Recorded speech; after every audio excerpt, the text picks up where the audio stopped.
Hello everyone. So we are going to dig a little bit today in this live stream, going to go down a rabbit hole, quite a deep rabbit hole, because it's going to be about the, wow, let me put it in one or two words. Well, it's going to be about the expose of false Christianity and false 12 tribes and their descendants. Let's just put it that way. And you, of course, all know what the 12 tribes and their descendants call themselves today, right? Well, they're not the 12 tribes and their descendants. They would like people to believe that they are. Just like they would like people to believe that this is true Christianity. But as a matter of fact, true Christianity ended when the Christ came the second time and a temple was destroyed. And the Christ destroyed all his spiritual enemies as he planned to do. That was the reason why the Christ came. And reconciled the whole world back to himself. Because you see, let's start off with that. Christianity is based on the fact that the Christ came in the flesh. And the Christ came in the flesh so that he could spill his holy blood, of course, and that he was witnessed, as it's talked about in 1 John 1. People bore witness of that generation specifically, not just the 12 tribes, but those people, that generation, bore witness of him and believed. You know, saw his miracles, heard his words, whatever the case might be. They believed, and those who believed in him became sons of God, just as it is said in John 1. Now, today's Christianity would like you to believe that what we read about in the Bible is actually us, and we are stuck in a time warp. We're not stuck in a time warp, but someone has, well, I say someone, something has happened. A lot of things have happened actually after the second destruction, after the destruction of the second temple. Things have happened which somehow recreated a Christianity, a counterfeit, and they counterfeit 12 tribes descendants. Obviously, I need to call them 12 tribes descendants because, you know, we have we are not allowed to speak about those 12 tribes descendants. We're not allowed to speak about them and call them by their name. So I have to be careful what I say, right? Because this is, like I said, a big cover-up. And this big cover-up I want to explore a little bit further. You know, I've made videos before. I've got some videos on private. If you join the membership, you will be able to see those. Not sure if this one here will be put private afterwards. Well, let's see what comes out. Let's just put it that way. But yeah, there's more videos on my profile, okay? But so let's start off with the fact that Israel today is called the State of Israel. Yeah, very important. And I talked about this before in more depth. I can't remember what the video is called now, but it's a playlist, so you can have a look at the playlist. But in that video, I discuss how the State of Israel was created in 1948, and I will go over that in a minute again. But also people were asked all over the world to come into this state and become the 12 tribes descendants, right? The 12 tribes and their descendants, because that's what they're trying to tell people. That's the people who are living there in this state of Israel today are the descendants of the 12 tribes of the Bible. But of course, the 12 tribes of the Bible, well, first of all, they weren't a country. And second, they're no longer here because, and I'll get to that as well, because the judgment of the whole world, of course, started with the 12 tribes. which you can read about in 1 Peter 4, verse 17, as an example. But so there's a lot to go through. It's probably going to be quite a long live stream, but I always say that, and then I stop after an hour. So let's see. First of all, I want to talk about and I can't share any screen right now because I'm on my phone. Okay, I can't do it any other way right now. But I'm going to read it, and you, of course, can research it yourself. Please do research it yourself. So, Israel, as it's known today, the state of Israel, was actually created in 1948. The declaration of the establishment of the state of Israel was proclaimed on 14th of May, 1948. Now, this is a very interesting and important date.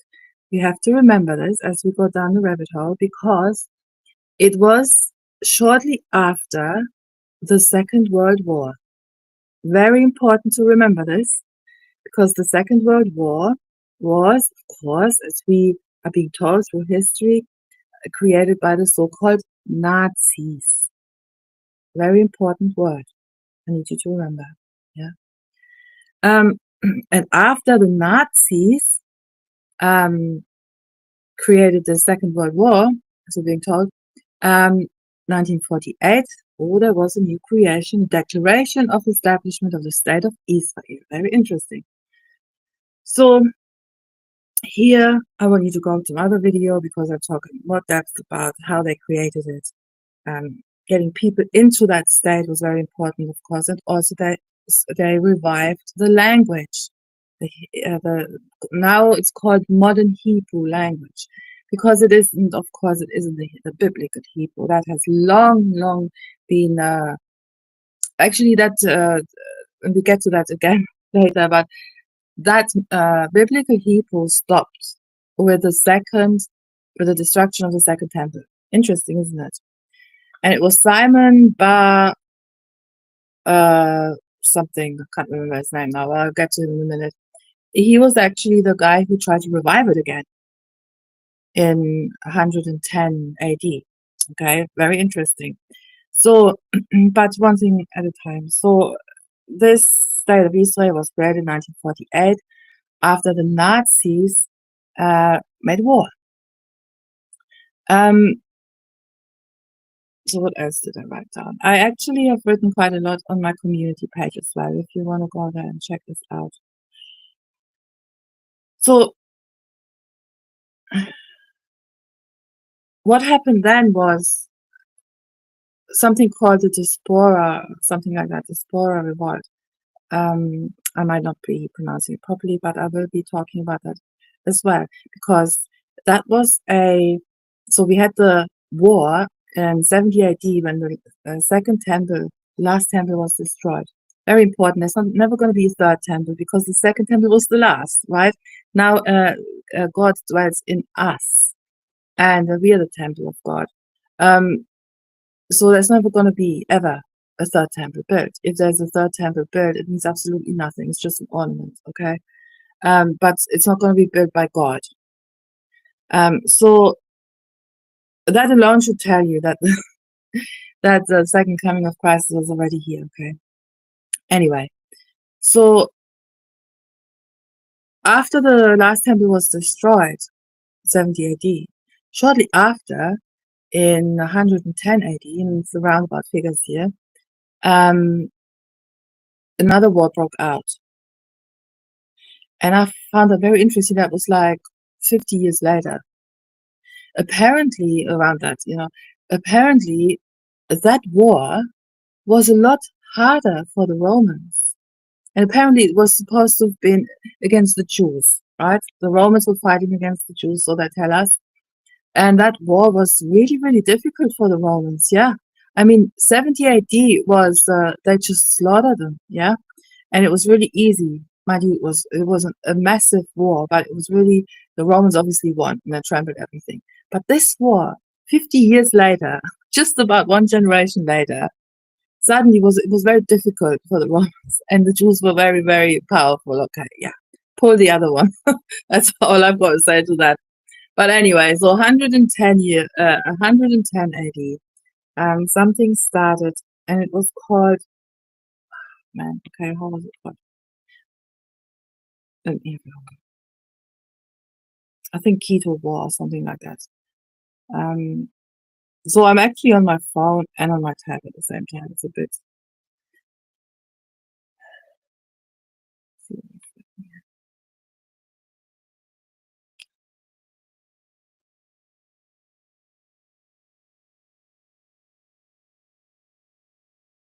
So before I go there, I just wanted to tell people that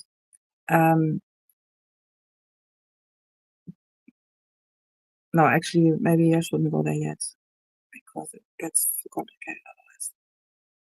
So Bar Koba was his name, Simon Bar Koba, yeah, and he started with a bunch of people, around 130, I think. Like I said, check it out yourself. He started another war against the Romans. And he was actually the first one that I know of who created the state of Israel, a state of Israel. Yeah, the Simon Bar Koba. And, oh, what's it called? Koba. Now, this man, he wanted, and he did, to create a state of Israel. Of course, and he called himself, what did he call himself? Nazi. He called himself a Nazi. I kid you not. Nasi. And I obviously, I'm assuming his followers were called Nazis. And that's why I said, remember 1948, when the Nazis started a war, and after that war, the state of Israel was created. Going back in time, Simon Bar Kokhba, he started a war, calling himself a Nazi, and he was the basically the cornerstone of the state of Israel. It didn't last long, mind you. It was destroyed by the Romans after a few years later. I think 2 or 3 years later.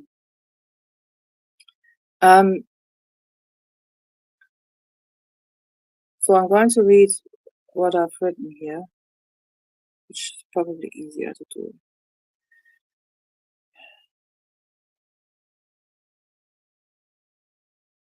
After the destruction of the temple and therefore Christianity, a man called Bar Kokhba and his supporters created the first Jewish state. Bar Kokhba served as the state's leader, crowning himself as Nazi. Okay, so gone through this fact. Second, why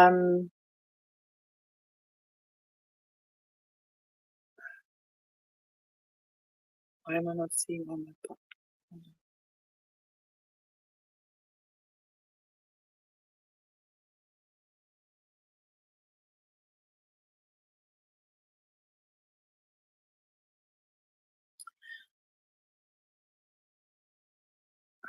Bar Kokhba, as the recognized leader of this state of Israel, punished any of his followers who refused to join his ranks.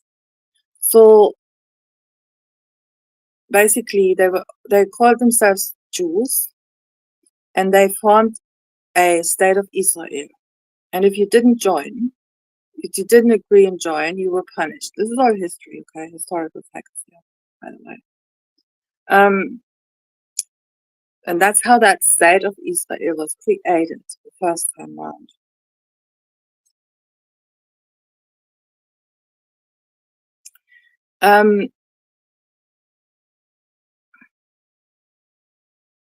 So this time of the Simon Bar Kokhba, whatever his name is, was actually the creation of the Messianic age that followed.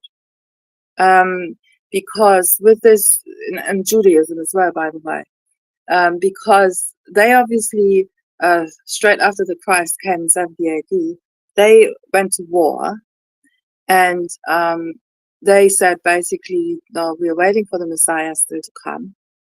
And Messiah hasn't been here yet. This is the basis of the foundation of Judaism, yeah? And this was in 130 AD, but even earlier than that. So this Messianic age is basically a period of time on earth in which the Messiah will reign and bring universal peace and brotherhood without any evil. So they're waiting still for that. And that's what their ideology was, yeah? They wanted to create the state of Israel. And oh, by the way, also a historical fact, that Simon person, he also wanted to revive Hebrew, the language Hebrew. Now, why would a Hebrew and his people, yeah, apparently so, why would a Hebrew and his people would want to revive the Hebrew language? Surely you speak Hebrew, but no, they didn't speak Hebrew. Hebrew was no longer spoken. That's also a historical fact. As a matter of fact, it was the modern Hebrew, as it's called today, has only been revived, I don't know, was it 200 years ago or something like that? I mean, not long ago. Um, so, so they are basically this basis, this foundation of Judaism, of this Messianic age. That's Christ hasn't come yet. So counterfeit, basically, counterfeit. And this, I will read more about this in a minute. And this was all put together not put together. They started lots of different wars, yeah. And this was called, there's a name for that, which I will tell you in a minute. But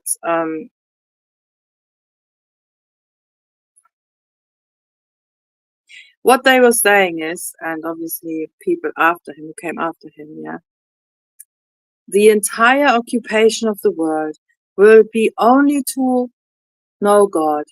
The people Israel will be of great wisdom. They will perceive the esoteric truths and comprehend their Creator's wisdom, as is the capacity of man, as it is written in Isaiah 11:9. For the earth shall be filled with the knowledge of God, as the waters cover the sea. Of course, this man has no understanding what that means, because the knowledge of God, of course, means His commandments, His law, which is to love one another. I talk about that as well. For example, in Jeremiah 31, verse 34, I think, if I'm not mistaken, there was a prophecy that says that no longer will people teach one another or tell one another, know God, but they will all know me. Okay. And no longer need people to teach that. And of course, my dogs are starting to bark now. Hey. So, of course, what that means is it's about the commandments of God, meaning to love one another. Before the second coming of Christ, the world was very different. Even Paul says, and I made a video about that as well recently, that he didn't know that he was, for example, coveting. She used that as an example. He didn't know that he was coveting until the law came and told him that he was coveting. And of course, with that came sin. So before that, Paul wasn't even a sinner. The Lord brought the sin in, yeah. But like I said, check my other video out. But so my point is, there was today we know when we covet or when we lie, when we murder, we know that it's bad. But before that, there was a different time. Yeah, it was a different age. It was that old age. 1 second.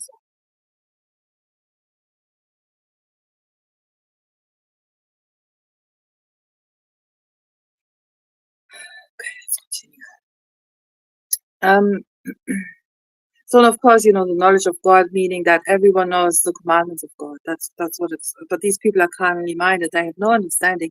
These people are so carnal, and they have created a religion out of that. And of course, they have lots of followers because the world is carnal, and the world loves teams and loves to be part of a team. Yeah, just like in the sports, you see that. So let's continue on. Another fun fact. Yeah, that's what I said earlier, but I'm just going to read it. According to Israeli archaeologist Yigael Yadin, Bar Kokhba tried to revive Hebrew and make Hebrew the official language of the so-called Jews. That's what they call themselves, yeah, as part of his messianic ideology. So he created the state of Israel just after 100 AD, and he wanted to revive the Hebrew language, which was by then extinct, and he wanted to make it the language, the state language, the official language. There was something going on there, people, already after the destruction of the Second Temple, which was replayed or tried again after the Second World War.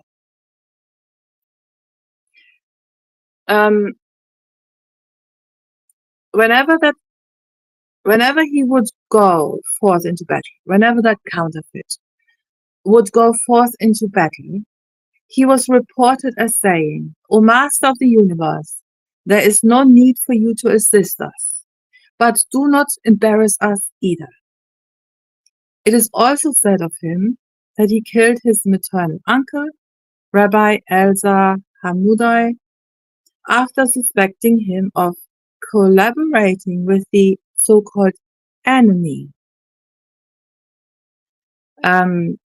which led to the destruction of Beta, in which Bar Kokhba himself also perished. So he killed his uncle because his uncle didn't join in with his ideology. And of course, we're being sold. This is, how did they call it?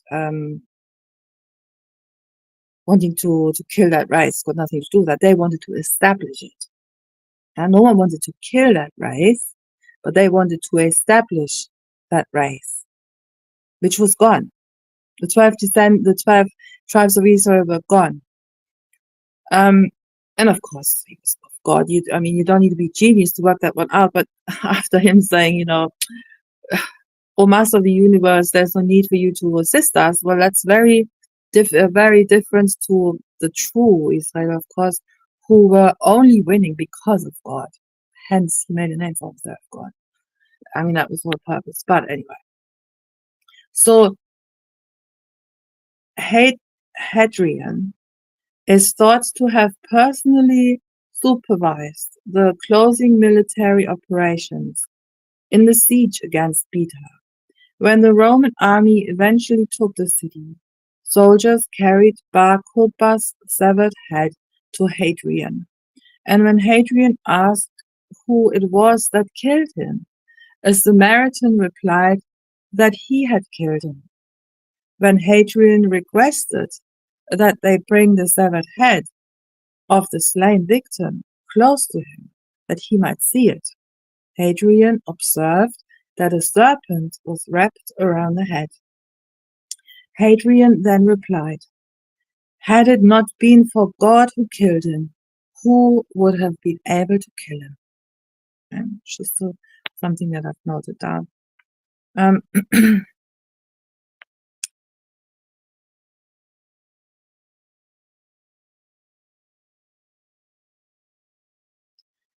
So, like I said, it was all these wars that followed after destruction of the Second Temple were called the Diaspora Revolt.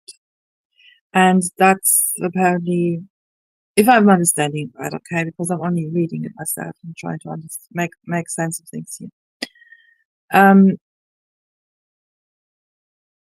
Also known as the Trigenic Revolt, and sometimes as the Second Jewish-Roman War, refers to a series of uprisings that occurred in so-called Jewish diaspora communities across the eastern provinces of the Roman Empire during the final years of Trajan's reign.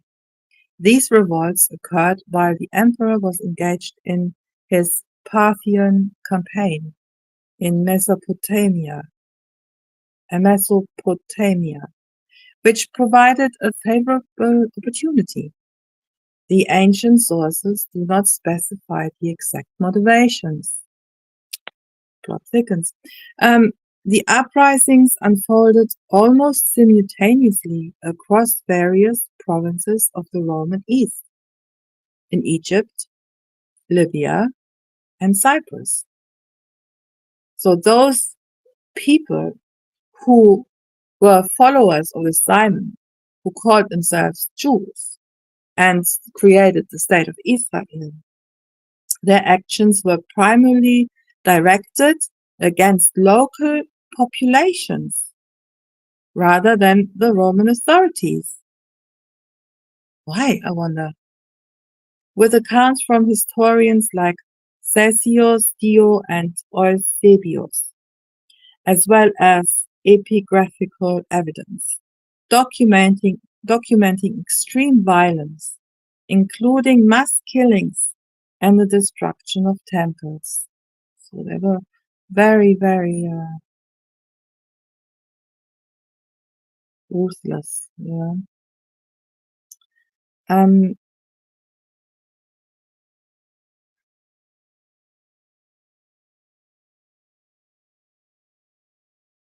So there was war going on, and with this Simon leading those wars, or this war, whatever, there was the ideology of the Messianic age, that Christ was still to come, that this new state of Israel was created, and an absolute counterfeit was created, and so there was wars against the Roman Empire. In 300 and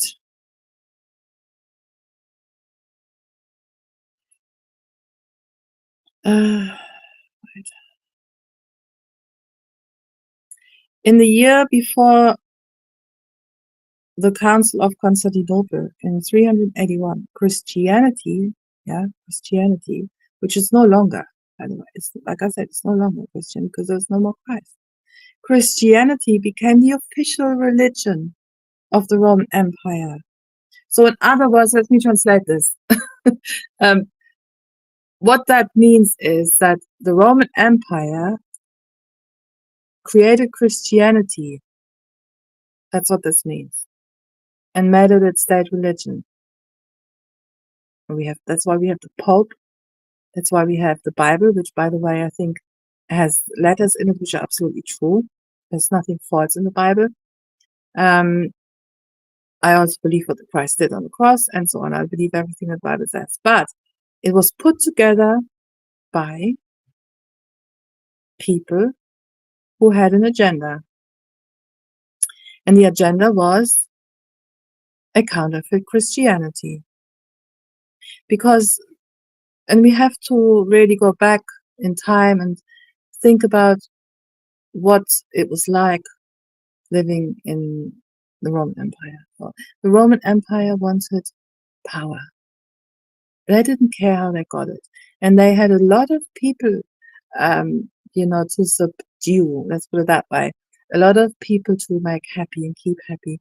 So when people came in with their religions, and when they were fighting against them, they took on these religions. Everyone was allowed to keep their religions, whatever. So I can only imagine that when they started this war with the Christians back then, the true Christians back then, that they just took that over, How exactly that happened, of course, I don't know, I wasn't there. But it's a fact that they declared this Christianity as a state religion, which is, I mean, that alone should tell you something. With that comes a whole lot of, uh, different or other rabbit holes, because, the Roman Empire, the Holy Catholic Church, the Pope, and of course, the creation of heresy. Yeah, very important. Because what the Roman Empire did was they created the church, which is so important to understand. Because what they said is, you can only have salvation in the church. And you can only come into this church if you submit to Rome and its doctrines.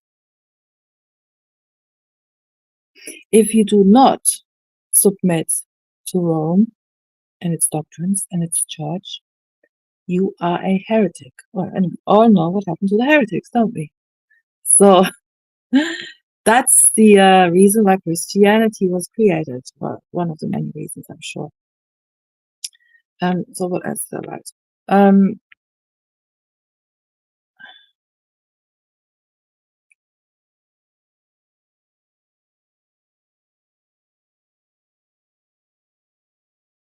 Yeah, let me read this. The edict, or I'm not sure how you pronounce it, addressed to the inhabitants. Actually, let me read it. In the year before the Council of Constantinople in 381, Christianity became the official religion of the Roman Empire, when Emperor Theodosius I issued the Edict of Thessalonica in 380, which recognized the Catholic orthodoxy of Nicene Christians as the Roman Empire's state religion. The Edict of Thessalonica, issued on the 27th of February 380 AD, made Nicene Christianity the state church of the Roman Empire. It condemned other Christian creeds as heresies of foolish madmen and authorized their punishment. So, because remember, Rome was all about power and keeping that power and getting people to submit to that power. It was war, and it was not always war, but physical, But then there came the spiritual, and of course still they had physical wars in the name of Jesus, right? But it's just another way of keeping their power. So, and what else have I written down here?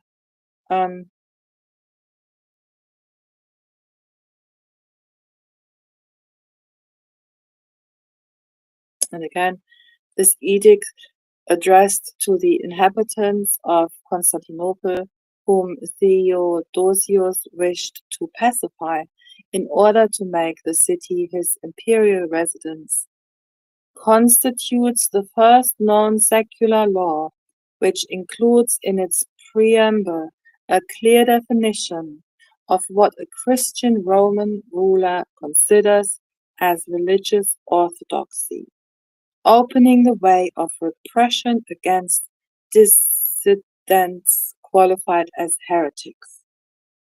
The Edict of Thessalonica was subsequently incorporated into Book of the Theodosian Code, and was the milestone of the official Christianization of the Roman Empire.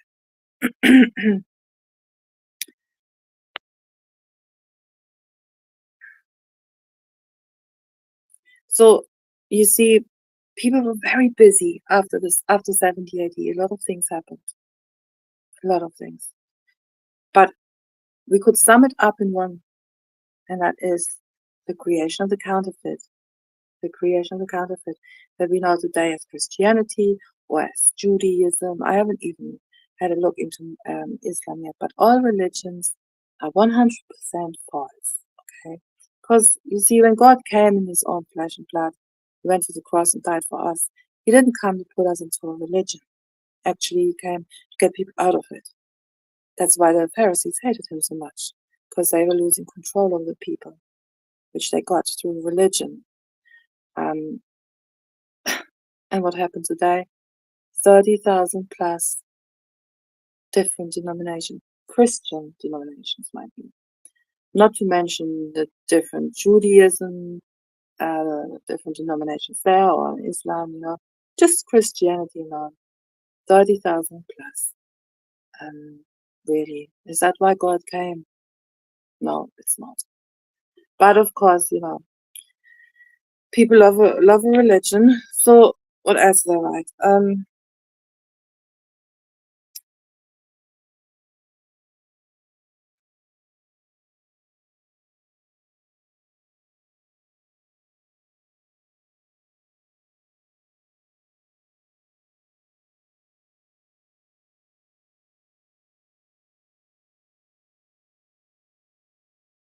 Today we have a stamp of Israel, and the stamp of Israel is dedicated to Simon Bar Kokhba, by the way, 1968. Yeah, they made a stamp about him or for him. There's also a bronze statue of Simon Bar Kokhba, sculptured in 1905, and it's currently in Eretz Israel Museum.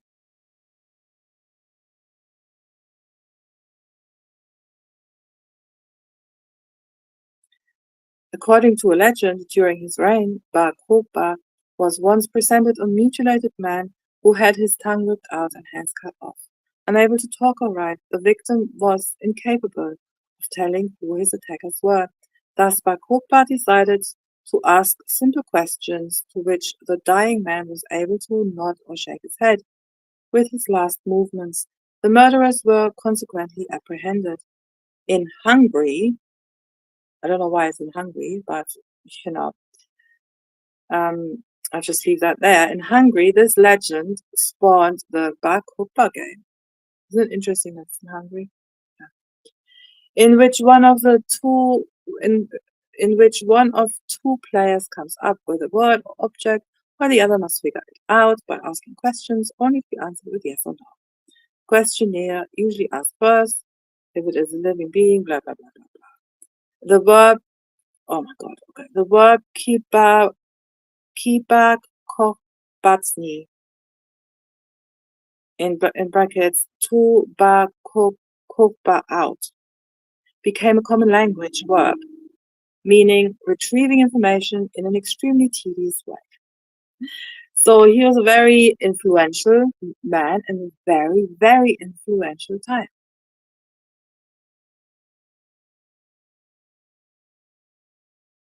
Late Syriac sources suggest that the so-called Jews from Egypt and Libya relocated to Judea and were defeated by Roman forces. Of course, they had to bring people in, and that's also what they did after 1948. That's why I say, if you want to research that or just do the video, either way, you will find out that they were trying to get people in from all around the world to settle in this newly created state of Israel.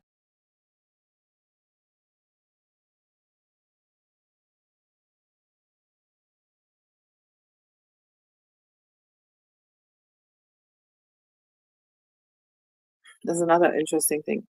Lucius Quietus laid siege to Lydda, where the rebel Jews, so-called rebel Jews, but they were really the Nazis. Yeah, they called themselves Nazi. Remember, Simon Bar Kokhba called himself a Nazi. And his followers were also, well, that's what I'm saying, were Nazis. Yeah. So Lucius Quietus laid siege to Lydda, where the Nazis had gathered under the leadership of Julian and Pappus. Julianus and Pappus, 2nd century, were two wealthy Jewish brothers who lived in very, very Jewish names, isn't it? Who lived in Laodicea on the Lycus in Anatolia, contemporaries with Joshua ben Hananiah, and who suffered martyrdom at the hands of the Roman legate.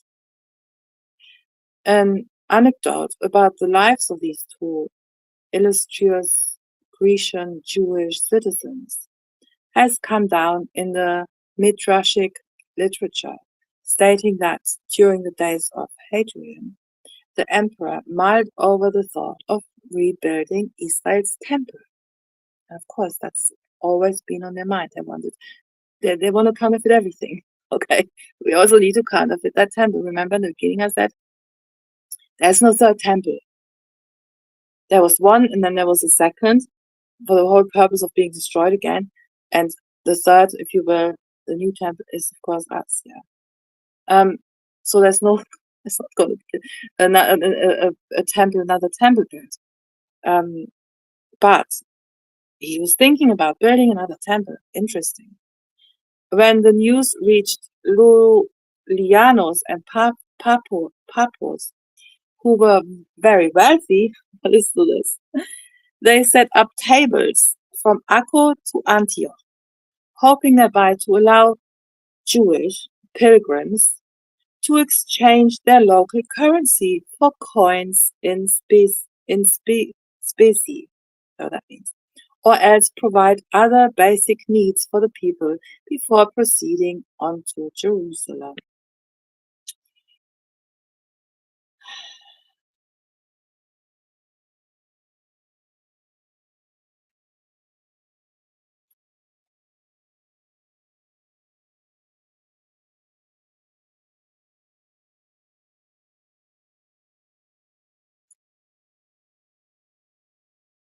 So now, going back to the declaration of the establishment of the State of Israel. This was proclaimed 1948 after the Nazis, this time Nazis, started a war, and afterwards, they were given that piece of land. English had something to do with that, Great Britain and so on. And they made it, and they called it the State of Israel.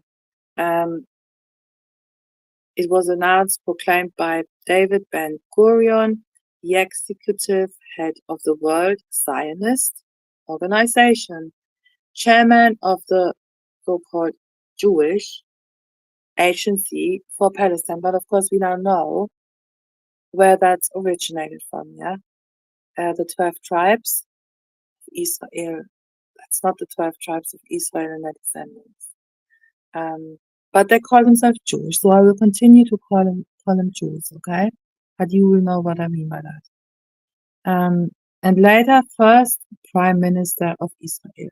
It declared the establishment of a Jewish state in Eretz Israel to be known as the State of Israel, which would come into effect on termination of the British mandate at midnight that day. The event is celebrated annually in Israel as Independence Day, a national holiday. Of course, these poor people, they don't know it. They don't know any better. No one. It's layer upon layer upon layer. You'd have to research it and be a lover of the truth, basically, to be able to be shown, that God shows us the truth. If you want to hang on to the lies for whatever reason, you're going to get your heart's desire.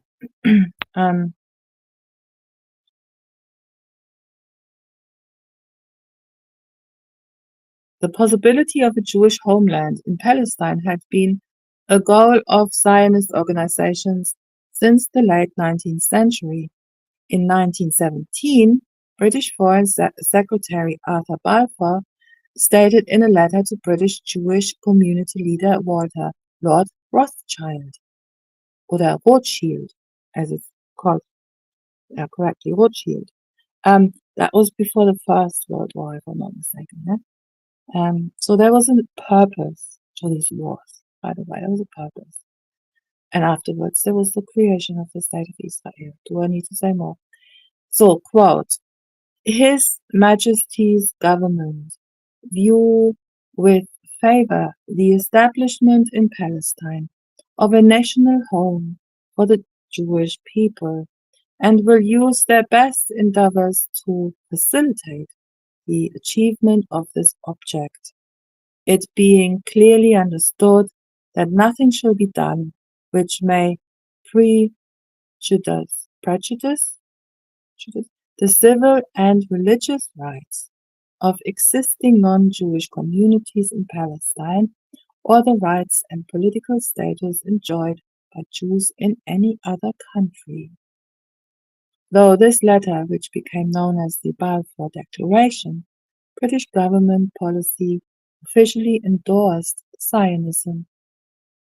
After World War One, the United Kingdom was given a mandate for Palestine, which it had conquered from the Ottomans during the war. In 1937, the Peer Commission suggested partitioning mandate Palestine into an Arab state and a Jewish state, though the proposal was rejected as unworkable by the government and was at least partially to blame for the renewal of the 1936 to 1939 Arab Revolt. So, in the face of increasing violence after World War II, the British handed the issue over to the recently established United Nations. The result was Resolution 100 or 181, a plan to partition Palestine into independent Arab and Jewish states and a special international regime of the city of Jerusalem. Well, the city of Jerusalem was annihilated, was absolutely trampled into the ground, just as that's what the Romans did back then. You know, some of the cities they took over, they trampled them, they annihilated them, and the fields as well, where they were growing things, just to make an example of it, so that other cities around it would see that and they would submit, you know. Just as Jesus says, you know, there will no stone be left upon another. He's pointing towards the temple.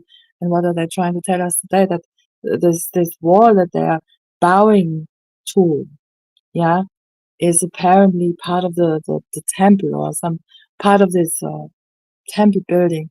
And it's not. And actually, it's been proven that it's not. It's actually part of Rome.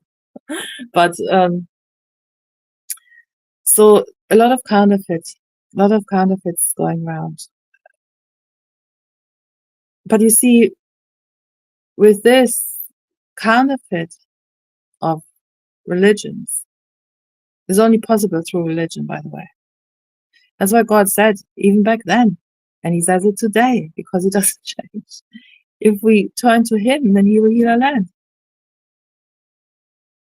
But they're not interested in doing the law of God, which is to love one another. Not they want their religion. And I'm not, and whether it's Christian, Judaizers, or Muslims, doesn't matter.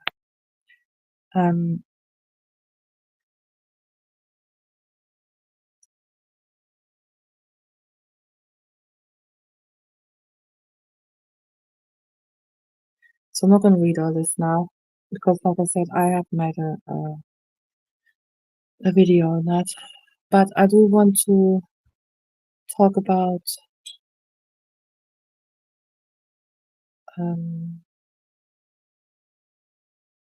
Simon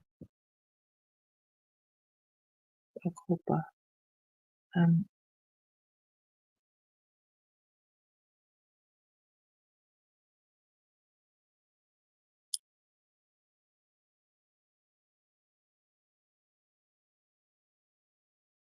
mean, I have talked about him a while, but I think there's more Let's see what else it is.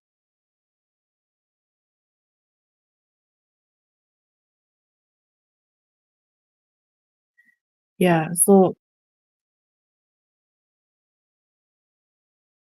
I'm going to read this now, but it's obviously you have to remember what it means when I say Jewish. Yeah, because they wanted to establish a Jewish state and they called themselves Jews. But even by his own mouth, Simon said, don't help us, God, just don't let us embarrass ourselves, basically. He was far removed from God. He was not of the 12 tribes at all. So remember that when I'm just reading this here. Simon Bar Kokhba, commonly referred to simply as Bar Kokhba, was a Jewish military leader in Judea. He lent his name to the Bar Kokhba revolt, which he initiated against the Roman Empire in 132 AD. Though they were ultimately unsuccessful, Bar Kokhba and his rebels did manage. So they want you to believe that it was the same as it was in the first, not the first, the war against the 12 tribes, Judah, the Romans. They want you to believe that this is just an ongoing thing. We are the Jews, and this is just the second war, and we are continuing on from the first. No, not at all. Totally different people. Totally different people. I remember there's a scripture where Jesus said, they say they're Jews, but they're not. Yeah. Obviously, he was also talking about those of the heart. But there was many, many people, rabbis, even back then, that's when it started, all these rabbis who wanted to be teachers of God and all that. There was many, many counterfeits there, I'm sure. But anyway, though they were ultimately unsuccessful, Bar Kokhba and his rebels did manage to establish and maintain a Jewish state for about 3 years after beginning the rebellion. Bar Kokhba served as the state leader, crowning himself as Nasi, literally prince. Some of the rabbinic scholars in his time imagined him to be the long-expected Messiah of Judaism. So in other words, they didn't expect him to be. That's what they created. They created a narrative. That was the beginning of the creation of a narrative that is now called Judaism. Because this was 50 years around that after 70 AD. And the temple was destroyed and the Christ came. Fact. Check out my other videos about that. But like I said, there's never going to be a third temple. So that alone puts every other doctrine about a future coming of Christ into the sand. Yeah. But what they were doing is they were creating a narrative.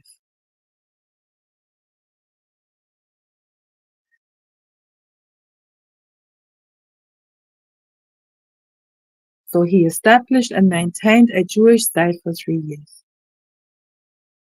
And he crowned himself Nasi, prince.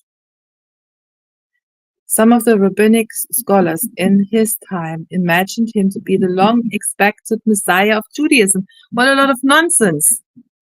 They've just had the Christ there. There's no mention of Christ there, is there? No, we just totally forget about that. No, he's still to come. The long-expected Messiah of Judaism. In 135, Bar Kokhba was killed by Roman troops in the fortified town of Beta. I might actually have to stop in a minute. The Judean rebels,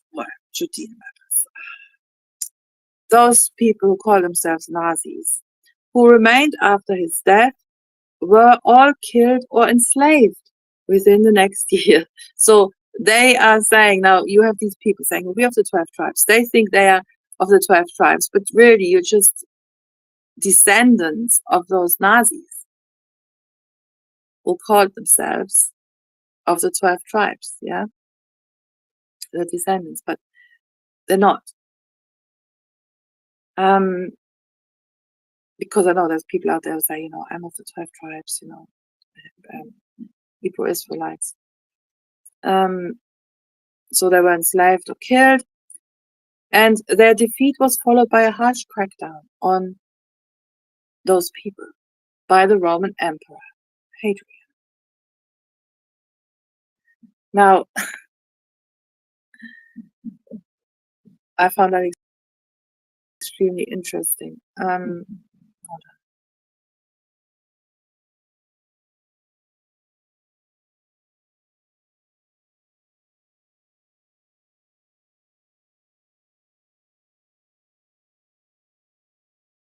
During the revolt, the sage Rabbi Akiva regarded Simon as the Jewish Messiah.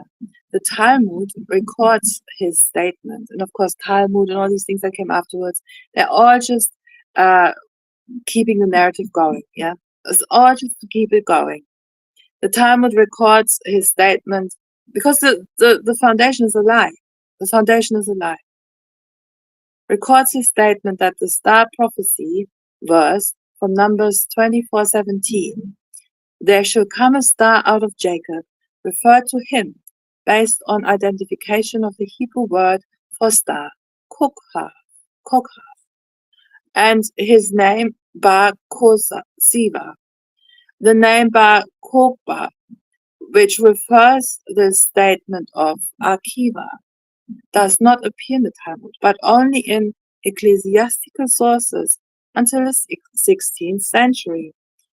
The Jerusalem Talmud and the Babylonian Talmud mention him by the name of Bar Kokhba.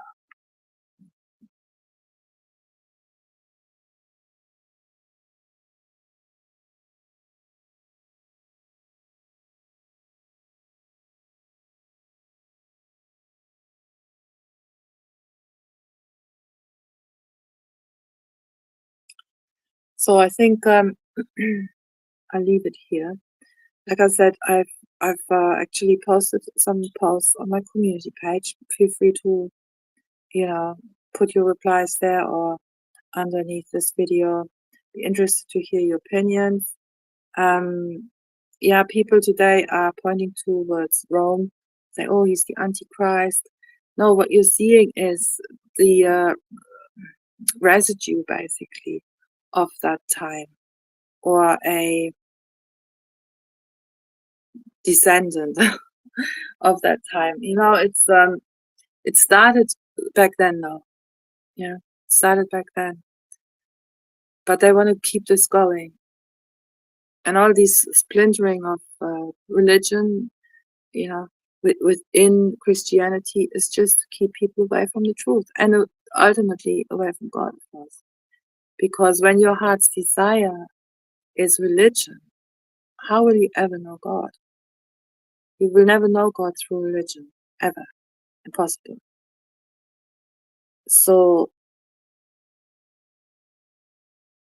there will be more, because I know by now that God is teaching you these things so that He can get to to the point of something much bigger, which I think has something to do with life after death. But for now, that's where I'm at.